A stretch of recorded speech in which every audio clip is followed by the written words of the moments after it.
어제 대전과 세종, 충남에 코로나 환자를 위한 치료할 병상이 없다는 소식을 전해드렸는데요. 결국 병상 확보를 위한 행정명령이 내려졌습니다. 그런데 병상만 문제일까요? 의료 인력은 한계를 드러내고 있어 당국은 방역 패스 유효 기간을 도입하는 등 특별 방역 조치에 들어갔습니다. 장석영 기자입니다. 연일 코로나19 확진자가 50명 안팎으로 쏟아지면서 대전에서 위중한 환자가 발생하면 다른 지역으로 보내집니다.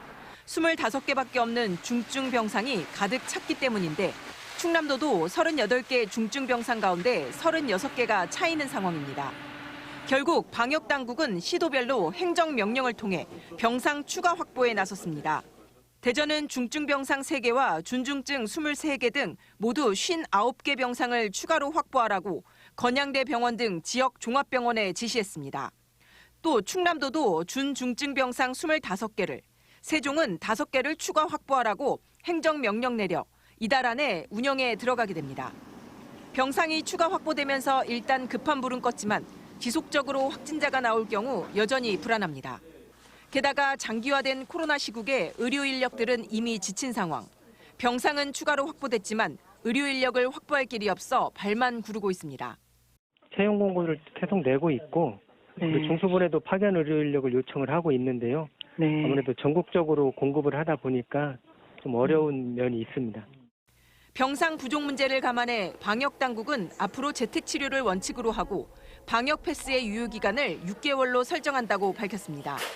따라서 18세 이상은 2차 접종 후 5개월이 지나면 추가 접종을 시행해야 합니다.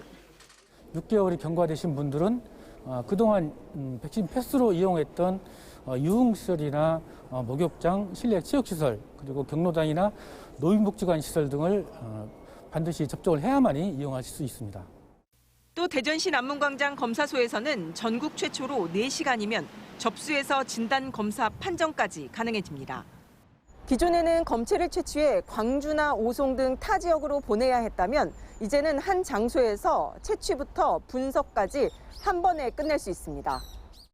다만 겨울철을 맞아 한밭운동장과 시청 남문광장 임시선별검사소 운영 시간이 평일 오전 10시부터 오후 7시, 주말과 공휴일은 오후 12시부터 오후 7시로 단축됩니다.